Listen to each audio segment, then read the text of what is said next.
If I was to set up a studio for the first time, this would be the only video that I watch. Alright. Getting fat, getting old, getting fat, getting old. Most home studio guys make one mistake. They just drop their monitors anywhere and hope for the best. But speaker placement and listening position are actually half the battle in getting mixes that translates. And I would go ahead and even say if your speaker placement or listening position is wrong, it doesn't matter how much money you spent into the soundproofing or the acoustic treatment. Your mixes will always sound off. You may hear one speaker brighter than the other because of the materials in the surroundings and the reflections. You may have issues with the phantom center where the mono signal is drifted slightly towards the right or towards the left. So if that's the issue, how would you know your vocals are dead in center? You would end up panning them left or right and you would always be confused, like what's wrong here? So that's why speaker placement and listening position are the first thing that you would need to do when you're setting up your home studio. And today I'll show you exactly how I set up my speakers in my studio.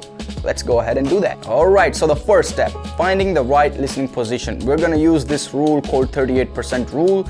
That means you place your listening spot at about 38% into the length of the room, measured from the wall that you will be placing your speakers against. For example, my room is 16 feet 10 inches long and 38% of that would be about 6 feet 5 inches. So I measured that from the wall and marked that spot.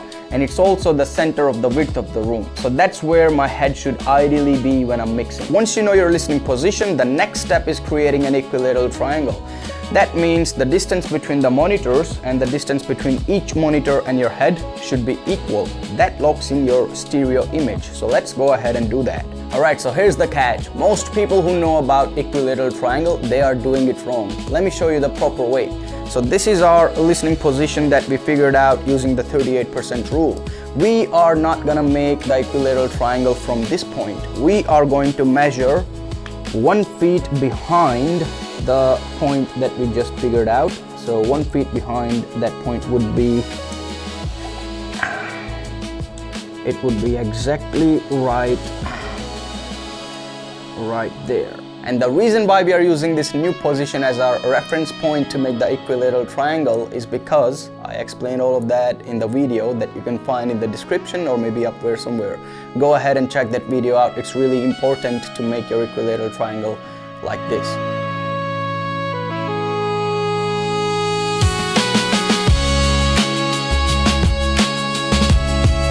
Now we're going to talk about how to angle the monitors, and for that I want you to take a closer look at my phone. On my phone I have this app called KRK Audio Tools. You can download it too, it's free. And what you gotta do is make sure your monitor is straight in line with the front wall, and then you go inside here on the app and monitor align, you tap that, and this is the right monitor, you tap that, and then when you move your monitor slightly, the reading on that app would change. 30 degrees is what we are aiming for.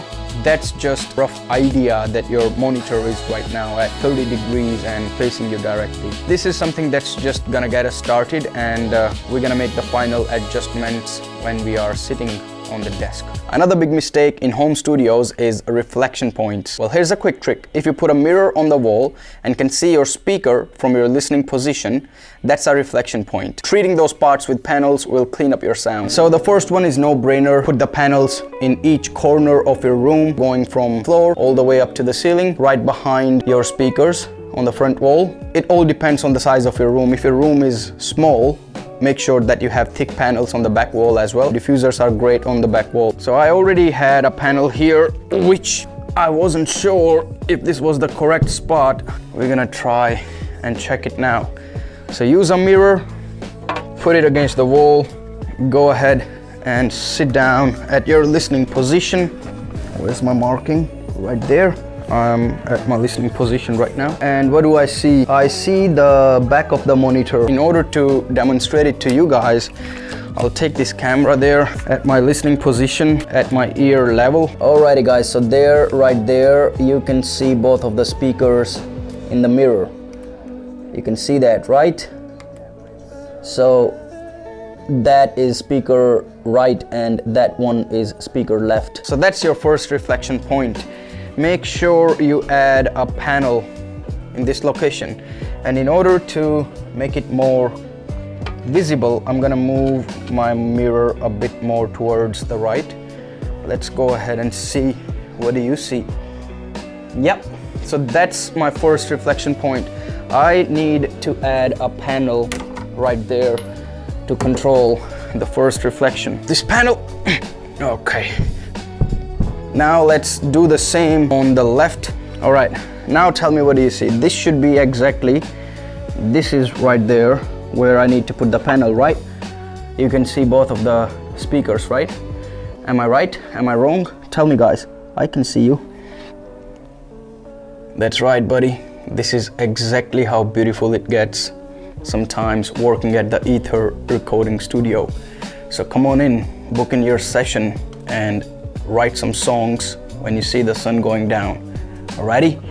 Alrighty, book in a session now. DM me at the Ether studio. So that's the accurate monitoring in a home studio. I use the same setup when I mix and master for my clients here at the Ether studio. If you want your music to sound pro everywhere, get your speaker placement right first. And if you need help with mixing or mastering, hit me up. The link's in the description.